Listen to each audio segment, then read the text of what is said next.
Right now, there are more people on Facebook than there were on the planet 200 years ago.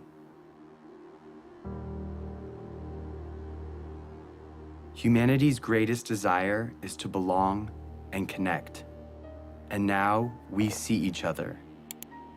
We hear each other. Grandpa, I love you. I love you. Well, I want to take a picture. We share what we love, and it reminds us what we all have in common. Dug out alive and well after 7.5 days. If you believe in yourself, you will know how to ride a bike. Rock and roll! So now technically your device is on. Can you tell? Oh, that's exciting! And this connection is changing the way the world works. Governments are trying to keep up. No, we can't test the freedom. And older generations are concerned. Many people are very concerned about tomorrow. They could get worse next year. The game has new rules. The next 27 minutes are an experiment. But in order for it to work, you have to pay attention.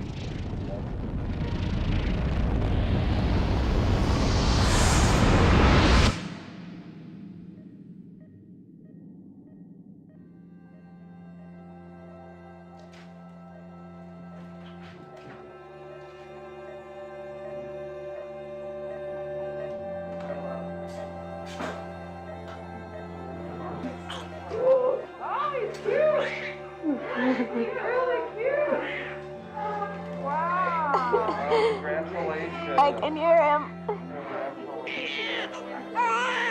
Every single person in the world started this way.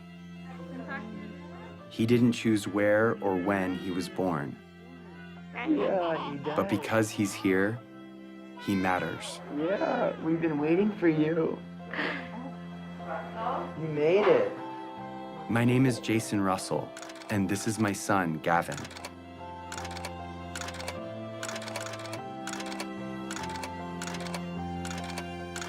He loves jumping on the trampoline, being a ninja, and dancing.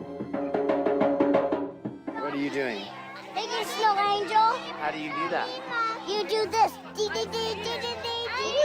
And just like his dad, he likes being in movies. Action.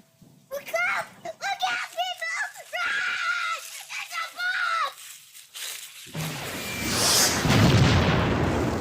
bomb! And making movies. Daddy, watch this. I think you got the video. But he was born into a pretty complicated world. And as a dad, I want him to grow up in a better world than I did.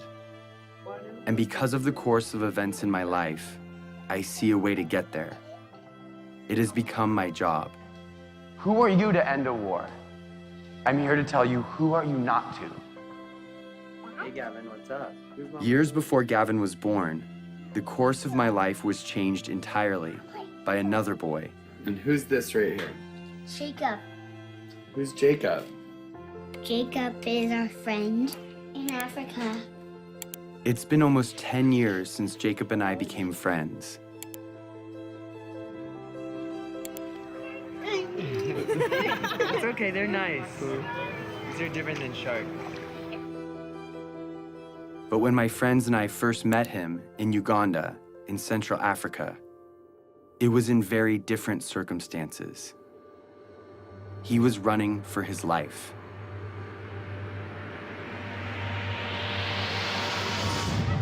You go to school here. Yes, Yes, that's how you know English so well.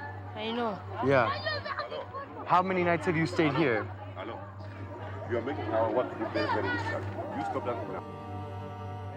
The night I first met Jacob, he told me what he and other children in northern Uganda were living through. We worried the rebel when they raise us again, then they will kill us. My brother tried to escape. Then they kill using panga. They cut his neck. Did you see it? I saw. We fear that if we sleep at our home, we can be abducted by the rebels because our home is far away from town. They will catch us, then will take us there in the bush. So come here to save our life.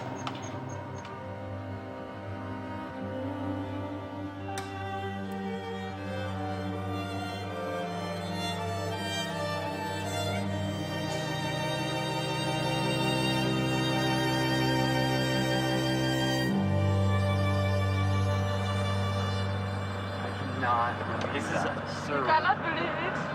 This has been going on for years.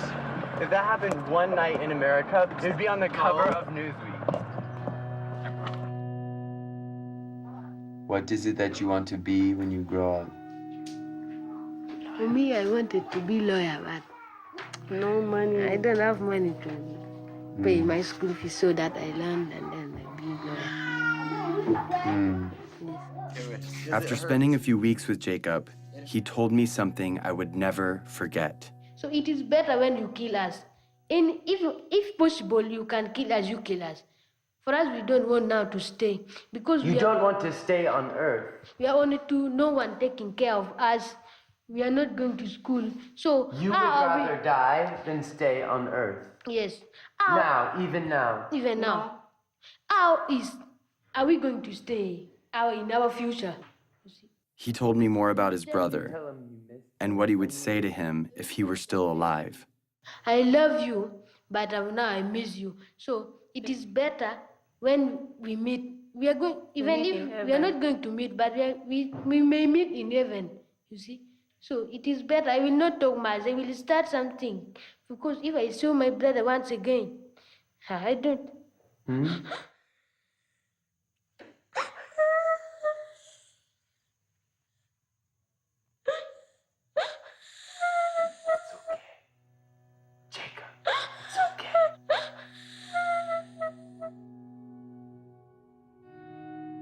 Everything in my heart told me to do something.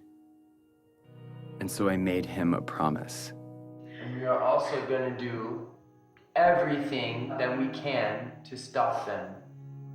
Yes. Do you hear my words? Yes. You know what I mean? Yes. Yes. We're going to stop them. We're going to stop them. I made that promise to Jacob, not knowing what it would mean.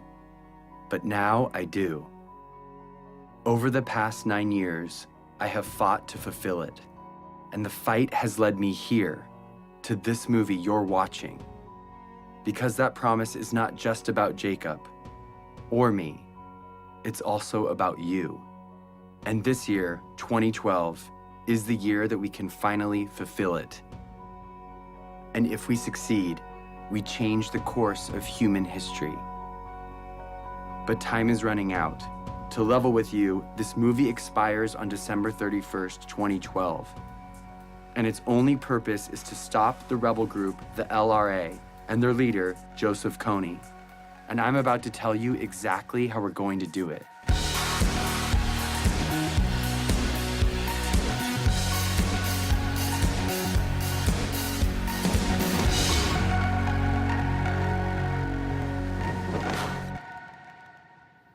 So the thing is, my son Gavin I've never really explained to him what I do. He knows I work in Africa, but he doesn't know what the war's about or who Joseph Kony is. So I'm gonna explain it to him for the first time today. That's what we're doing. So Gav, are you ready? Yeah. I'm gonna ask you some questions, Okay. and you can just look at me and answer the questions to me. I'm kind of nervous. What do I do for a job? I stop the bad guys from being mean. Who are the bad guys? Do you know where Star Wars people. Star Wars people? Yeah. Those are the bad guys? Yeah. Can I tell you the bad guy's name? Yeah. This is the guy Joseph Kony. He's the bad guy? Yeah. Who's this? Jacob. Joseph Kony, he has an army, okay? And what he does is he takes children from their parents and he gives them a gun to shoot, and he makes them shoot and kill other people. But they're not going to do what he says because they're nice guys, right? Yeah, they don't want to do what he says, but he forces them to do bad things. What do you think about that? Sad. I couldn't explain to Gavin the details of what Joseph Kony really does. Because the truth is, Kony abducts kids just like Gavin.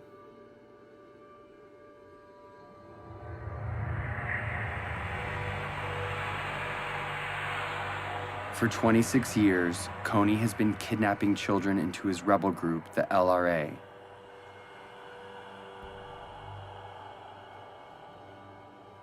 Turning the girls into sex slaves. And the boys into child soldiers. He makes them mutilate people's faces. And he forces them to kill their own parents. And this is not just a few children. It's been over 30,000 of them. And Jacob was one of those children.